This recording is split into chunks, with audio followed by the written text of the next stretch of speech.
Quincy's Soul Reapers, welcome once again. I'm Duuz-Diz-Din, and we're back with more of Bleach, the 1,000-Year Blood War. Previously, the Soul Society was in dire strait. Yamamoto, dead. Multiple Soul Reapers, dead or injured, or their Bankai stolen. And Ichigo's Bankai? Broken. And so, the Soul King's Royal Guard, Shinigami of the highest caliber, have arrived to put things back into order. First order of business, heal Byakuya, Renji, and Rukia, as well as get Ichigo Zanpakuto back into fighting shape. They're a colorful cast of characters, but they just might be able to get the job done. But will it be enough? Should the Quincy's attack yet again? Join me as I find out, won't you? Knock knock! Captain, Inase. I'm coming in, Captain. Excuse me. Oh, I was expecting him not to be there. Captain,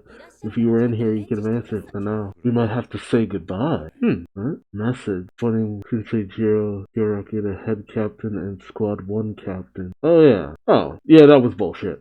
Made it sound so dramatic. Give me a break. Yeah, I was always kind of surprised, but, I mean, hell, when push came to shove, he steps up as leader. I feel like if Ukitake wasn't in the condition that he was, it would have been like a close race between the two of them, because they're always boasted as like Yamamoto's like top students, but Hyoraku is the most capable out of them. And it's not even just a matter of strength, it's the fact that he's the most reliable out of all the captains. I mean, you could argue maybe Byakuya, but when it push comes to shove, even Byakuya's personality can be a little bit prickly sometimes too.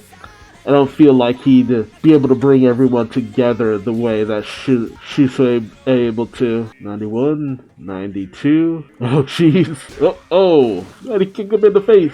You failed, you moron. Didn't your parents teach you as a kid? You're not supposed to get out of the bath until you finish counting up to 100. What kind of parent makes their kid count to 100 while his head's underwater? Seriously, that's murder. Quit your whining. Kazuhiro. Yes, come on, bro. Nothing personal, boy. Drown the baby. Damn you, boy. It's Ichigo. Shonen. Wait. Oh! Decked him. Oh, jeez. Skipped him like a stone. The hell was that for? You're healed. If you weren't, that would have killed you. Jeez. Look, your wounds are good. You're right. You finished what you came here to do. I prefer you to go to the next place. The next place. Wait up. Renji! I'm coming with you. Renji, don't be silly. You're still gonna deck him too? Ooh! Right in the solar plexus. Ooh, nice. Took it like a champ. Well, you didn't send me flying. Fine. If you can withstand my punch, you're probably alright. Probably. Go. Thanks. Ready.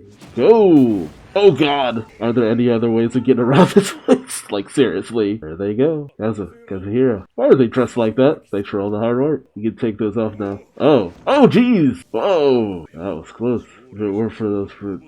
It's a vast and spiritual red. Machine recovering when his body's erode and rupture. Those ones were able to soak him into his white bone hell. He was naked as if it was nothing.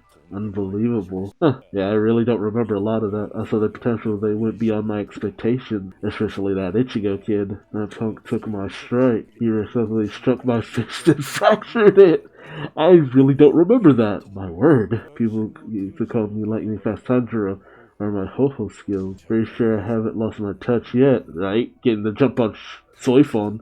That kid really is something. I can see why the Soul King is so into him. See, they say the Soul King like he's very sentient, but I don't remember the Soul King being as sentient as they make him out to be. That's the thing. Maybe it's just me misreading it back in the day. True, Lieutenant. Yeah, the seat occupied while Lieutenant Issei knows how to handle me. They will both fulfill the duties of assisting me. No, this is unacceptable. The power to appoint someone to live with their squad captain. You people decided that, remember? Ooh, nice. It's like, hey, you're trying to appoint me. He really wants to take it out there with Isane. No, I was right before Issei. It's easier just to call her Nanao. Oof. I didn't remember that the scar went so far across his face. Now then, may I proceed with my first task as head captain? I intend to teach Kenpachi Zaraki Zenjutsu. What? Captain Kuchi and the others went to the royal palace. There's no guarantee they'll return safely. Captain Zaraki is an important asset in battle. You cannot leave him as he is now. No, if he becomes more powerful than he is now, you won't be able to stop him if he revolts. Have you forgotten the urge Genii to stop teaching him Kendo only after only one day? And what do you suggest we do? In its current state, the Soul Society will be able to withstand the next invasion. Will any of you be able to protect yourselves? Yeah, what are you gonna do if we can't protect ourselves? We already got our ass handed to us the first time around. Seems like I've been given permission. I'm not hearing a no. Come on in. I'd like you to handle the matter of concerning Captain Zaraki. There it is. Unohana. Or should I say, the first Kenpachi. Yachiro Unohana. Ugh, that revelation though. Ugh. I kept wondering, there was something, because you never really saw her in like a real fight. And I figured it was just because, oh, she's medical corps. You know, she heals what cannot possibly be healed. But then in comes the Zero Division dude who's just like, okay, I have more skill than her. It's like, huh, that's odd. Is Unohana really not going to get involved with anything? And then to find out she's the very first Kenpachi, it's just like, oh. But that just made it even wilder that she didn't get involved in the fight or whatever. Oh god. You go at the bottom. My injuries are worse than yours, so you go. You're all healed up. What are you, a wuss? You're one to talk, you damn. Oh, here comes the... Con. Oh, Muscle Con. Ugh, I could have been found at the worst time. You tuned on landing area. Grief. Pressures on that height after my body just healed. It's been awful for you. You have been able to land safely using a brake fall. What was that? Can't do it, can you? Welcome. Oh, I'm glad you came, Ichigo and Renji. Welcome to my Gatonda. I'm gonna take good care of you. They almost got knocked off on the side. Seriously, is there no one idiots in this place?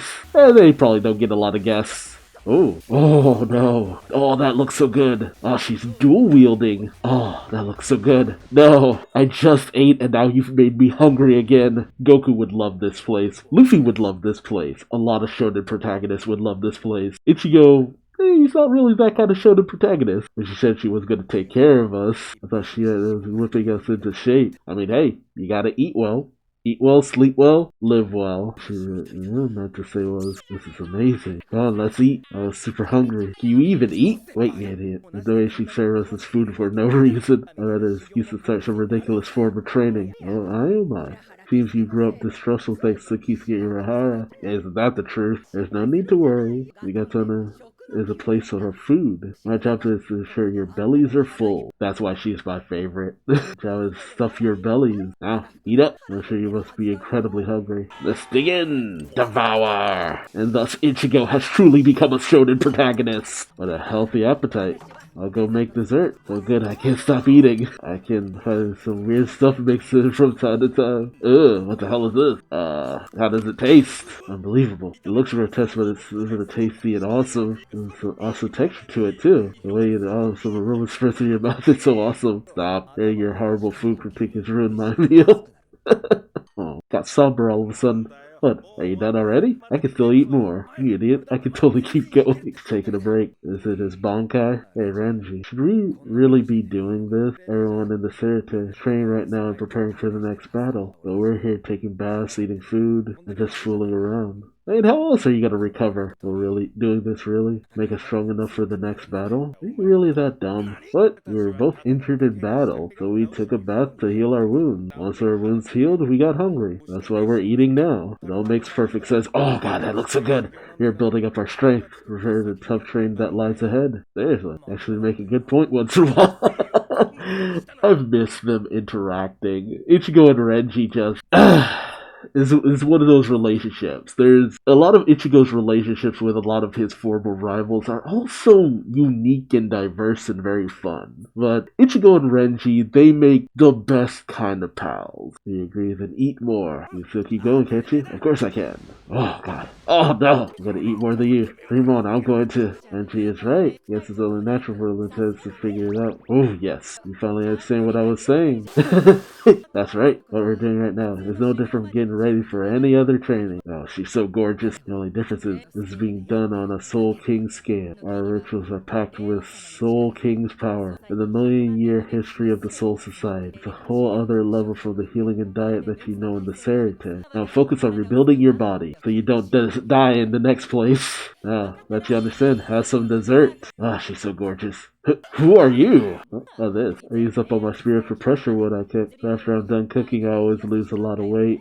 Grain King, Kirio Hikifune. God, she's so gorgeous. Honestly, I'd take her either way. Like, she's cute when she's plump, too, so it's just like, no, she's really beautiful either way. Chica, Renji, be careful out there. Remember how I told you our ritual was?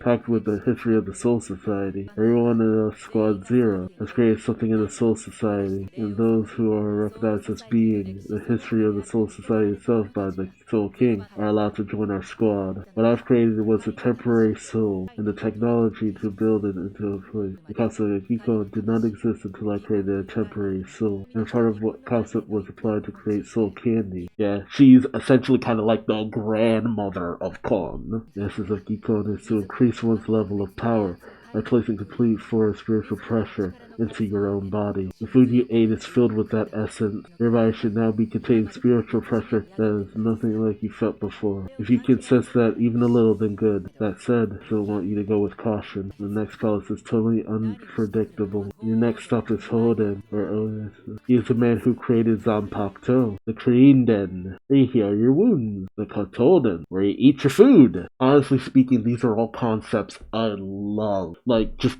diving deeper into the history of the Soul Society, the Serite, all that good stuff. It's a lot of stuff that I feel like I wish we had gotten earlier, but at the same time, it's just like, I mean, hey, when you're delving into a history of bloodshed, go into the history of the faction. Made a lot of sense. And that's the thing about the whole war with the Quincy's. It's just like, you had the initial introduction with Uryu, and then you escalated it.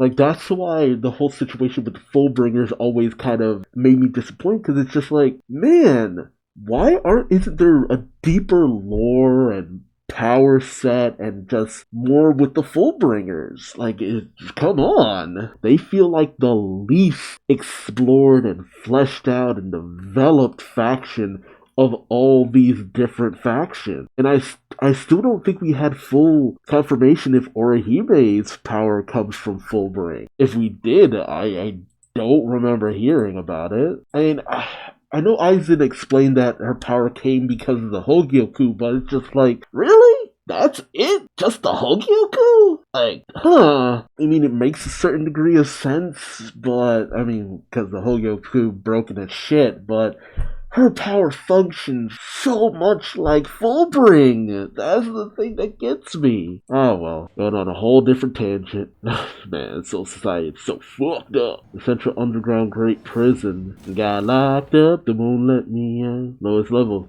Muken. We're gonna have a Kenpachi showdown. This is a rather grandiose stage, isn't it? I'm surprised you were able to get permission to use this place. It was head captain's order. As the name suggests, Muken is completely closed off and infinitely large. It was decided that this was the only place suitable for you to freely swing your sword. I know, that's right. Otherwise, they would never have allowed us non-criminals to enter this place. Non-criminals? Look who's talking. If you and I weren't powerful, we'd just be ordinary criminals. Right now you have no power. I suggest this place because I felt you would fit perfectly here. Yeah, that's what I figured. Fine by me. Win as a captain or lose as a criminal. Doesn't matter if I live or die. It's gonna be an eternal hell. You're quite talkative today, aren't you? I like you better when you're quiet. Whenever I hear your voice. The single scar you gave me begins to ache. Yeah, that always got me. It's just like, I never actually even considered that she had something under her hair. And the idea of it being a scar she got from Kenpachi. Like, dang. Right through her heart.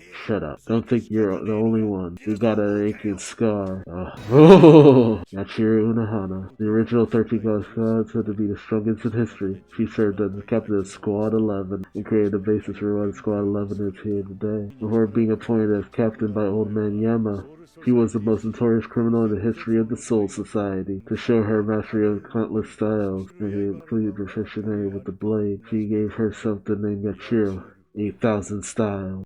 Like, finding out this history shook me. It shook me to my core because I was like, wait, what? What? I mean, I figured she had to be some degree of powerful because, again, just how quiet she is. But I'm like, okay, it might be that she's just a really good healer. But it's like, nope, nope. Sorry, I called it a Zenjutsu lesson. Once you and Captain Taraki cross blades, one of you will have to die. I know that. I was also sad to hear that. It's obvious what would have to happen. Finally got to see Unohana throw down, and it had to be like this. Oh, son, he left behind his eye patch, knowing full well what would have to happen here. Can he have to Unohana? Oh, breaks my heart. Oh, oh man.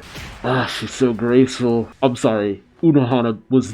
I thought Unohana was cute before. Like, she was very beautiful, but I commend you for removing your eye patch from the start. But even if you remove it, that is the extent of your power. And she just rolls with the hits. So weak. I can't believe someone swinging a sword with one arm wouldn't make use of their other arm. I can't imagine you're enjoying this fight. But what about you? To think you'd resort to using a cheap trick like this to wound me? You've changed quite a bit from the person I admired. How dare you admire an enemy amid battle? God, I haven't changed at all from when I last fought you. I simply did not have the leeway to use such cheap tricks against you. Are you saying that I've gotten weaker? You aren't the beast you used to be. And I love that idea. I admired you. Trees, bugs, people. No matter what I cut, it was all the same. It was boring. It was no different from swinging a sword while alone in the dark. Fighting you was the first time I felt fear. I felt the joy of battle for the first time. I wanted to fight just like you. But you're saying, I'm gonna die here without ever beating you? Oof! Like the idea that he could be bested so easily. She made it look easy. Damn it. Oh, what's the matter? You look like you spaced out for a moment. What just happened? I swore I was. Screw it. I don't have time to think. Right now I need to focus on this battle. Yeah, what did happen? Kenpachi Zaraki, you will not die. Every time you're on the verge of death, you grow stronger. That is the flaw you put upon yourself, and it is also my sin. The drop. I'm sorry. This was like the highest of highs for me. Like, it was this. It was this fight. This fight. Like, oh my. I don't know why, though. I don't know what it was about this that just hit for me in ways that I was not prepared for. Like, it shook me. Like, again, I kept waiting. I was just like, what is Unohana gonna do? When is she gonna make a move? When are we gonna fully see something from her? But then it's like, I think back to her Shikai, I'm like, it doesn't seem like it's anything overly bombastic or anything like that. Oh, baby. Then you see her Bankai, it's just like, ooh, mercy. And her whole mannerisms and characteristics, because the way we normally see her is so reserved, so concentrated, so measured. And it's just like, now it's the revelation that it's like, no, that's the beast being held back. Battle is everything. That's it. Battle is everything. Bleach number 10, the battle. That's all you need to hear. Battle is everything. End of sentence. Full stop. Period. Oh my god. Like, and it's just the way Kubo depicted her mannerisms, like this weird, savage yet graceful but wild nature all at the same time, and that you could see where Kenpachi got the way he fight. The one-handed style is just like, and it's like, oh no, you're misunderstanding. Kenpachi misunderstood why Unohana would fight with one hand, or Yachiru, which then it brings another level to how Yachiro got her name, which makes it hard not to call her Unohana, because it's just like, call her Yachiro, it's just like, but it's like, no, it's because she's probably concealing another weapon to throw at you, or stab you when you're not paying attention. Oh, that's so good. That's so good. And how she just so easily handles Kenpachi, just, the idea of that. And like being like, oh no, you were better when you were younger. More wild, more tenacious, more savage. But it's kind of like this idea that he admires her so much. That is also the problem. When he was himself, he was at his most powerful, but he's trying to become like her, and kind of the problem. You be yourself. That's what makes you powerful. Just all these layers to it. You don't even know, man. I don't know. It's a combination of I love powerful women and I love savage women. And Unohana just hit all these notes for me in just a few chapters. Like with this revelation of her true nature and who she was in the past and all that is just like, oh my god. It made my Kokoro no Doki Doki just, never been more beautiful to me. Never been more beautiful to me. Just pure wife material. Pure wife material. Alright, I'm done. Let me know your thoughts in the comment section below, but also remember to like, subscribe, bell, all that good YouTube stuff. And until next time, I've been Duuz-Diz-Din, and I hope to see you in the next video. Till then, bye bye.